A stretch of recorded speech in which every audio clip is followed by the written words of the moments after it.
We're reading Genesis 24, verses 40 through 46. He replied, "The Lord before whom I have walked will send his angel with you and make your journey a success, so that you can get a wife for my son from my own clan and from my father's family. Then when you go to my clan, you will be released from my oath. Even if they refuse to give her to you, you will be released from my oath. When I came to the spring today, I said, O Lord, God of my master Abraham, if you will, please grant success to the journey on which I have come. See, I'm standing beside this spring. If a maiden comes out to draw water, and I say to her, please let me drink a little water from your jar, and if she says to me, drink, and I'll draw water for your camels too, let her be the one the Lord has chosen for my master's son. Before I finished praying in my heart, Rebekah came out with her jar on her shoulder. She went down to the spring and drew water, and I said to her, please give me a drink. She quickly lowered her jar from her shoulder and said, drink, and I'll water your camels too.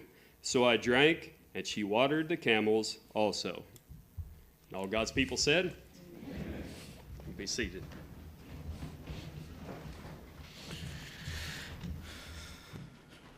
Well, we're going to continue our look at marriage, and this is just the start of it.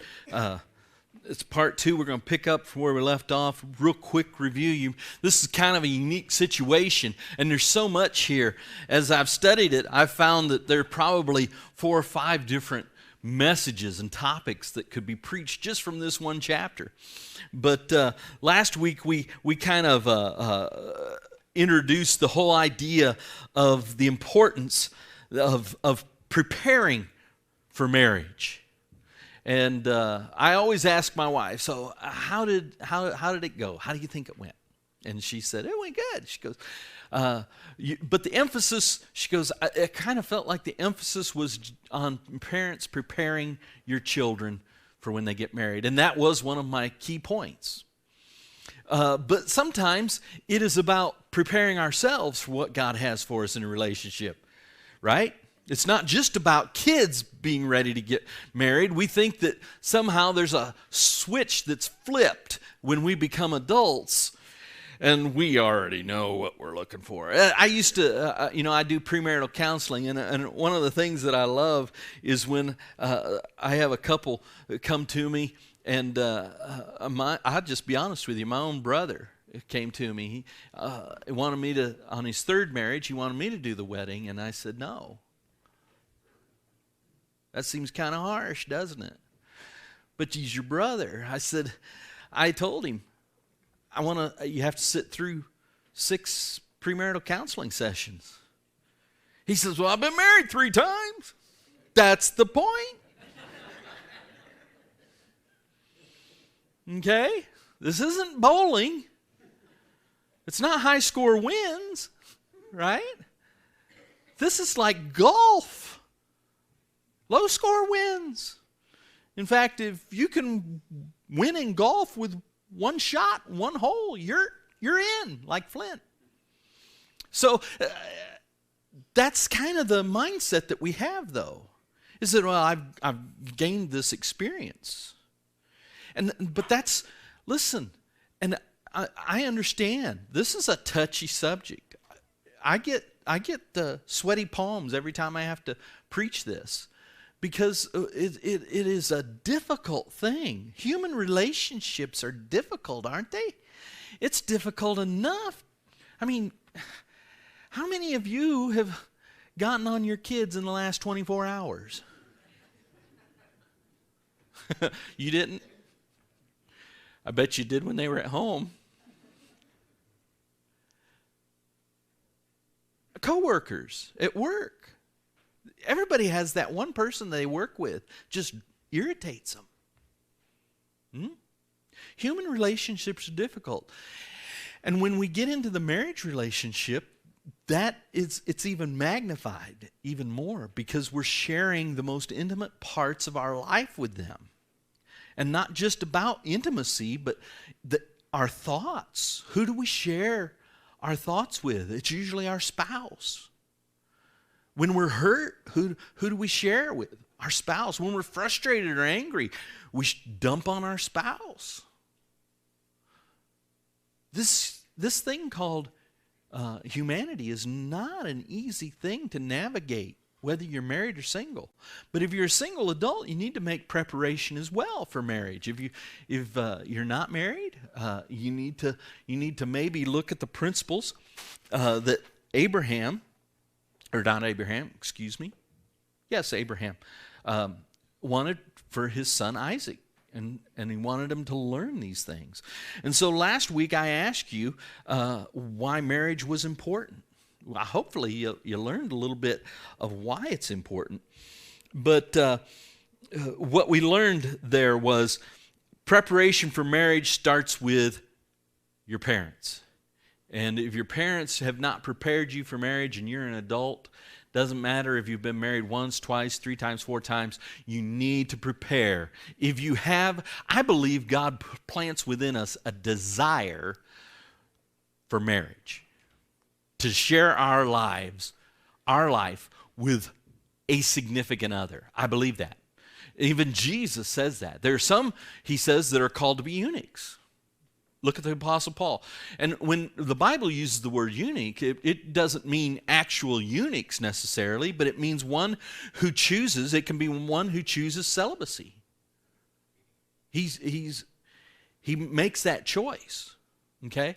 So there's a lot going on when we start to talk about the complexity of the marriage relationship. And so, but it does start at home with parents. What are you doing to prepare your child? If you have a preteen, teenager, what are you doing? Stop and think about it. You don't have to raise your hand. You don't have to email me a list. But what are you doing to prepare them for marriage? I told you last week I youth pastored for 7 years, and I always once a year I did a thing on dating with teens. And a lot of times I'd have to send home permission slips because I dealt with the issues that churches don't usually deal with. Well, we can't talk about that. Well, I did. And so I sent home permission slip, told the parents, we're going to be talking about sex. Now, you can come. You're more than welcome to come and sit in and visit.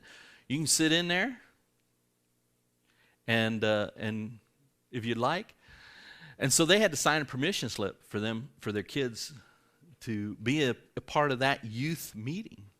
And always had 100% participation. Just because we don't deal with those issues. We don't talk to our kids about them. Illustration of birds and bees. They're not a bird and they're not a bee. You have to talk with kids today about that, because if you don't, somebody else will. That's just the long and the short of it. If you don't, somebody else will. So that's just one area of preparation. If sit down at the breakfast table sometime with your kids and say, so what do you want if you got a little boy, what do you want your wife to be like, Brogan? Trip. What do you want your wife to be like? Pretty as your mommy's? Yeah. You see what I'm saying? It's okay to have those conversations. Driving down the road, that's the best time to do it. You got them trapped. They're going 65 miles an hour. They can't jump out. They can't get up and go to the bathroom. Just talk to them while they're driving down the road. What kind of wife? What do you want to do with your life? It doesn't even have to be about marriage. What do you want to do with your life? I can remember my mom said, what do you want to do with your life? And at that time, when she asked me that, I said, well, I kind of like to be a lawyer. Could you see me as a lawyer? Yeah, I can argue, can't I? I bet you I can make a good argument. She looks over at me, and if you're a lawyer listening today, this was my mother, not me. She looks at me serious. I mean, stone-faced serious, and she goes, you can't be a Christian, be a lawyer.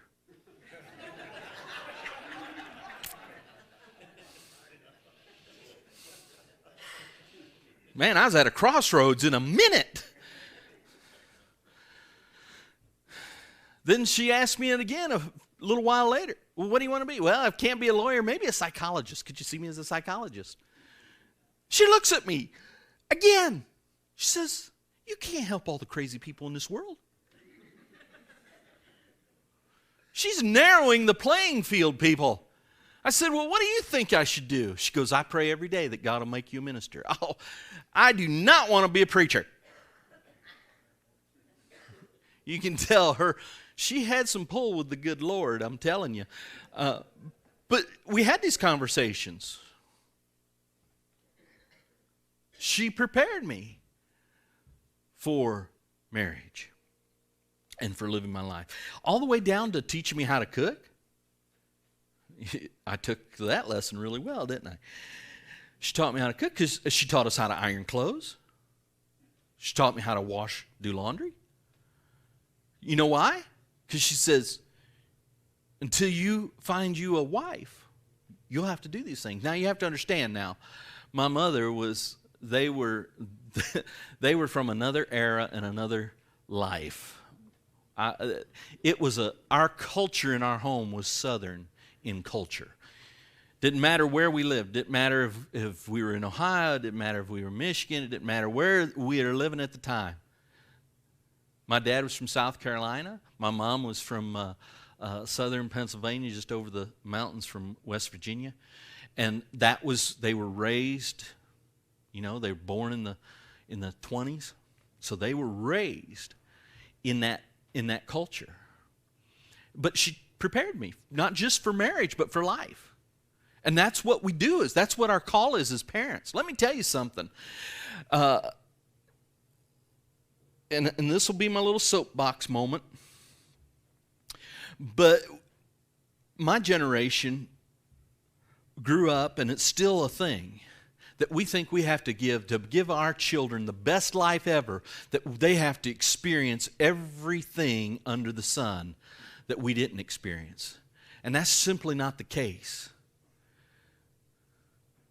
Okay? It's like I told my son when he was graduating high school, graduation, transition, and my son is very thoughtful young man anyway. I said, son, you won't, 5 years from now, you won't carry on the relationships with those kids you graduated with. When they asked us if he could go and join a traveling basketball team, I said no. Why? Because they travel on Sunday. I said, but the experience that he'll get. I said, he'll get a great experience in church as well. I just went from preaching to meddling. But some of the things that we want our kids to experience because we didn't get to has no value to them after the experience is done. That's just plain and simple. But if you can prepare, let me tell you something. Some of the greatest memories, and my kids were all together on Memorial Day, or not Memorial Day, Labor Day. They were together on Memorial Day too. We get together whenever we can, but they were together on Labor Day, and they talk about when they went camping, when we go camping. Katie always relives that incredible moment when she pushed her oldest sister in the freezing cold water of a Wyoming river. Snowmelt. She loves that. She thrives in it. Look at her. She's up there smiling from ear to ear. She thrills in that moment. That's a memory. And she was what? 8, 9 years old? She still carries that vividly in her mind. Why? Because as a family, we went camping.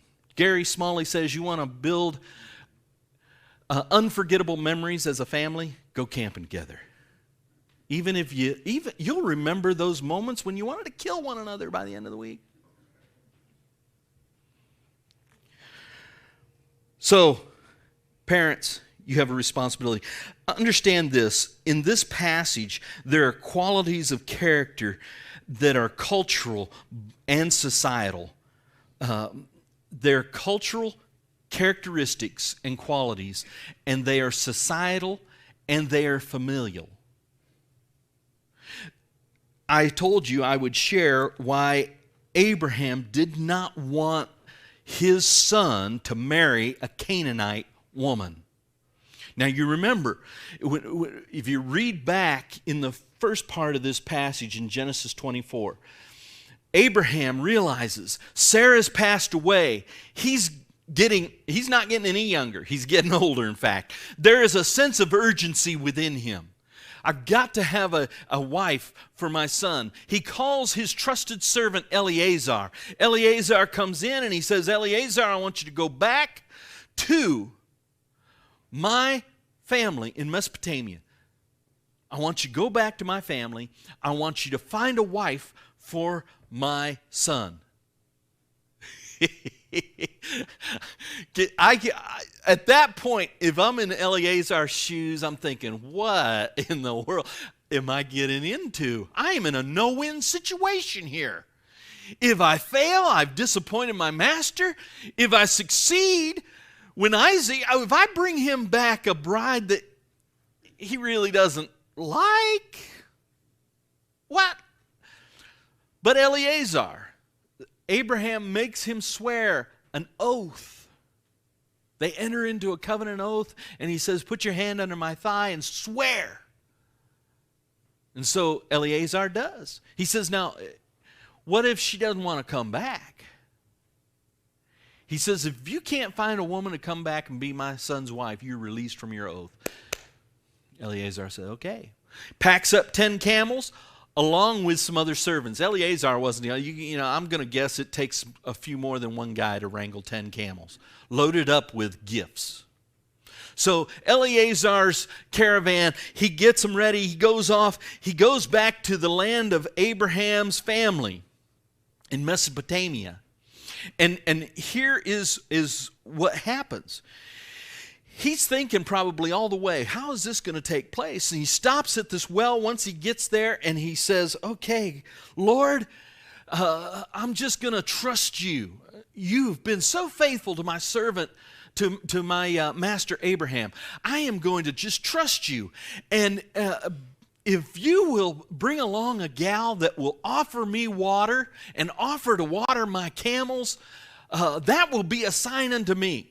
Now you have to remember, if you read back, Abraham says the Lord will send an angel before you. Okay? Abraham is he's all in on this. It's not just a one-time faith thing. He is all in on trusting God. And so now the scripture says, before Eleazar finishes praying that prayer, Rebekah comes to fill her jug with water. And she says, may I offer you some water, sir? And he says, well, that'd be great. She goes, are these your camels? Let me water them. Oh, before he's even done praying, she shows up. And in the first few minutes, the first one that shows up, she offers this. Now, I don't know how many gallons of water you think a camel can drink, but experts say, I'm not an expert on camels. I know you guys are really good with cattle, but I don't think, unless there's a camel ranch around here that has been hidden from me, I don't think you guys have a lot of experience with camels, but they say a camel will drink 20 gallons of water. There were 10 camels. Do the math. This isn't a pump handle. This isn't a valve that she's turning on. She is drawing it from a well and watering his camels. She put in some work now. Huh? Ladies?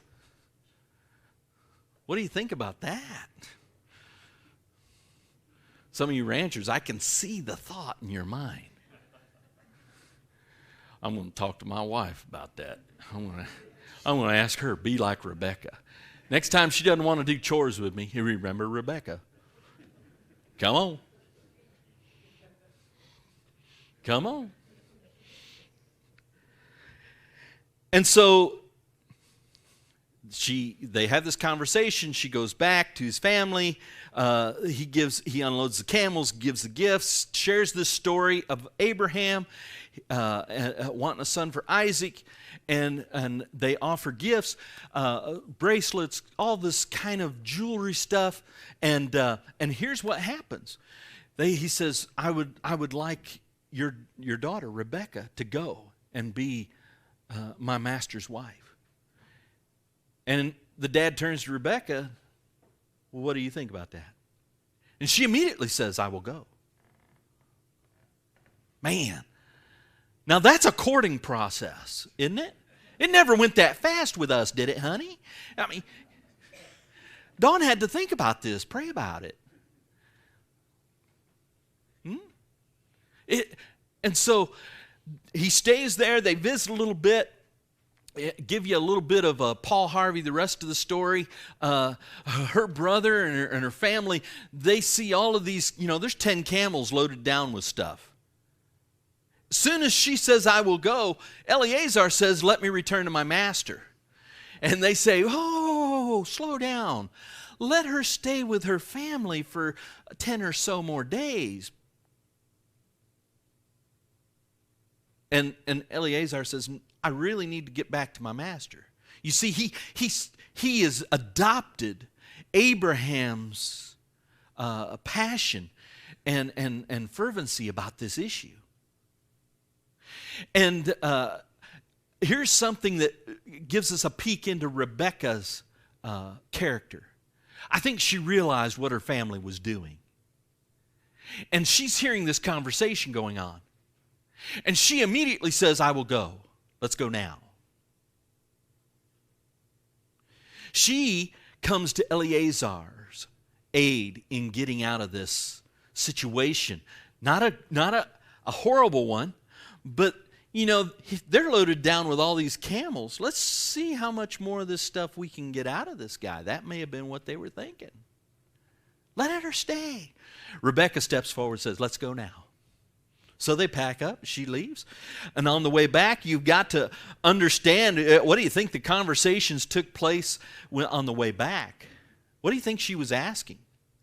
Throw them out. What do you think she was asking? What's he look like? Was he a kind man? How old? How old is this guy, by the way? I forgot to ask that. Does he know I'm coming? What's his name? Yes. Can he cook? You see, these are important questions, aren't they?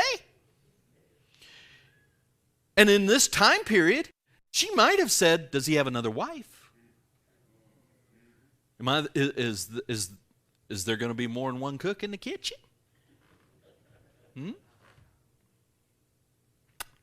So there's all this conversation going on, I have no doubt. Then comes back to, she is definitely not a Canaanite woman. Eleazar has done well for his master. Now I want you to think about a couple of things going on here. Okay? One is, there is a beautiful picture here of marriage. Eleazar can represent the position of the servants of God, ministers, people who teach Sunday school class, people who are trying to bring the bride of Christ to him. Isn't that a beautiful picture? Rebecca can represent the church, those who the ministers seek out, those who they pray God will reveal to them. You see, that's a beautiful picture, isn't it? The Canaanite, not that kind of woman. Why didn't he not want him to take a Canaanite woman? One is, and let me back up here. Eleazar's name literally means God of help. So we see Eleazar, we can see Eleazar not only as God's servants, but we can also see Eleazar as Holy Spirit, doing that which the Holy Spirit would do. We need to be faithful to our Master, to His will, and follow His directions. Eleazar, the amazing thing about this story is Eleazar followed Abraham's instructions to the letter. To the letter. He didn't change it up. He didn't say, well, that's not really going to work. After he got down the road a little ways, this is the way I'm really going to do it. The issue with taking a Canaanite bride, one is this. They were descendants of Ham. You remember Ham? Ham, Shem, and Japheth, the sons of Noah. Ham goes in after the ark comes to rest and the floodwaters recede. Noah's in his tent. Noah has had a little bit too much wine, celebrating the fact that they survived the flood, I'm sure. He lays in there and he's naked. And Ham walks in and sees his father's nakedness. His father's. Now, that's not just physical nakedness. There is a shame there. It represents, he sees his father's shame. And we don't know all of the story, but maybe he lingered there a moment. Maybe he walked out and said something. I don't know. But Noah took great offense to it. Now, the other two brothers, when he did come out, he said, hey, Dad's in there naked, passed out. The other two brothers, how did they enter the tent? Backwards. And they took a cloak, and they entered backwards, and they covered their father's nakedness. They covered their father's shame. And so when Noah gets his wits about him, he comes back out, and he realizes what's gone on.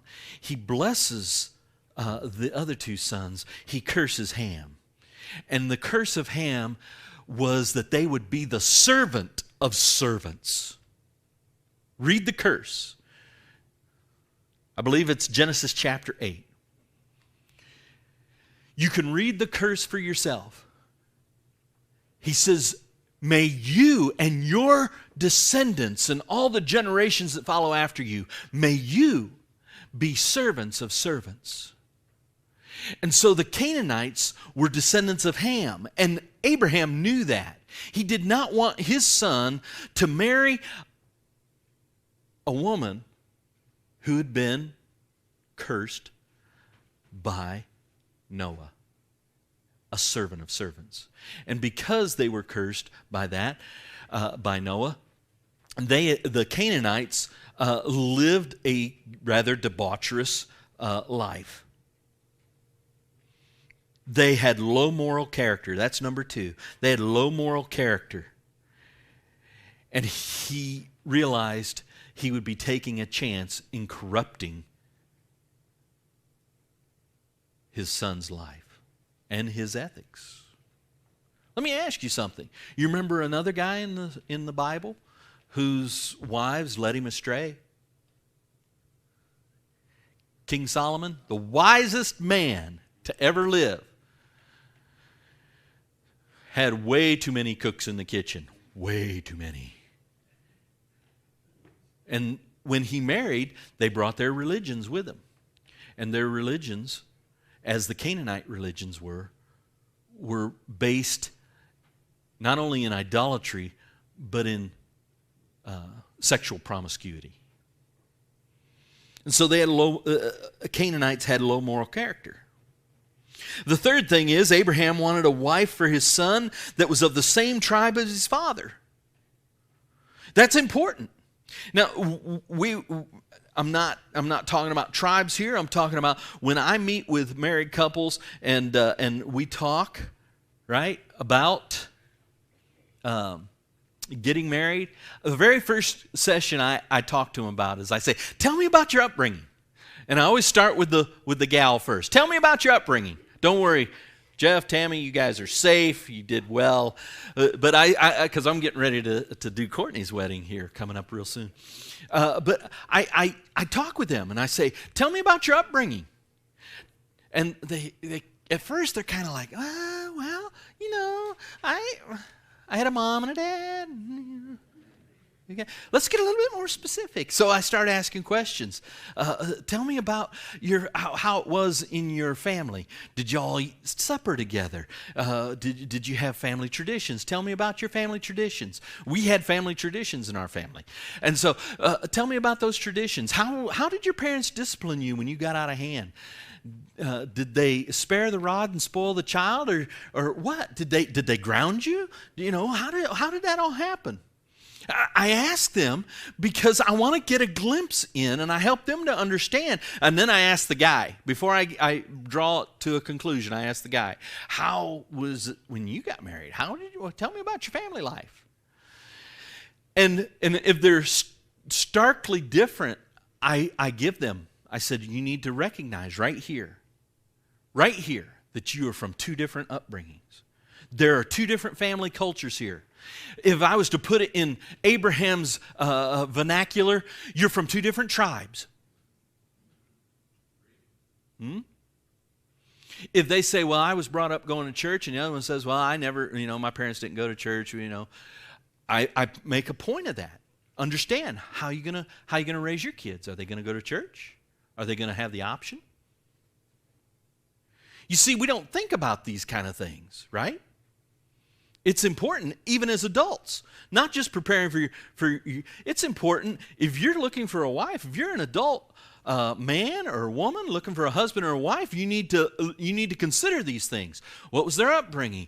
How do they view God? What's their relationship with God? Do they have a relationship with God?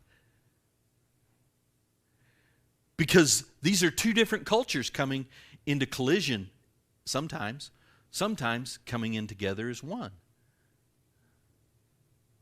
You think that's important stuff? I think we're talking about the person you're supposed to be spending the rest of your life. That is what you do when you get married. You take a vow. Thankfully, you're not putting it under each other's thigh, the hand. Now, we don't ask that, but we do the same thing. Clasp hands, exchange rings, share vows with one another. You see the importance? So it is important that when this comes together, and what I tell the marriage couple, Rods, I tell them, I said, now, you're coming from this family culture, you're coming from this family culture, you're going to come together. You have to create your own family culture now. There has to be a blending of these two lives and these two cultures into one. How's that going to happen? What's it going to look like? So it's important that we know the tribe that we're marrying into. The very last thing, the fourth thing, is this. They were worshipers of idols. They were idolatrous. But they weren't just idolatrous, they were adulterous. Canaanite practice allowed for, in the 70s, you remember this? Some of you won't know this term because you're too young, but they believed in open marriage. Anybody here know what an open marriage is? You can have intimate relations with anyone and everyone. That was a part of Canaanite culture, to have open marriage. And so they weren't just idolatrous. They just didn't worship many gods and foreign gods and gods made by their own hand. That's a whole nother sermon. But they were adulterous. They did not honor the vows that were being exchanged. That's pretty important, isn't it? The principle of moral, cultural, and religious difference can set the stage for failure. And I know that we live in a day, and believe me, I am not talking or teaching intolerance. What I am teaching is wisdom. Not saying that you can't change a person, but how many people have entered into, and primarily I'm talking about women. I've known a lot of women, counseled a lot of women. They marry the worst man, and they think they can change them.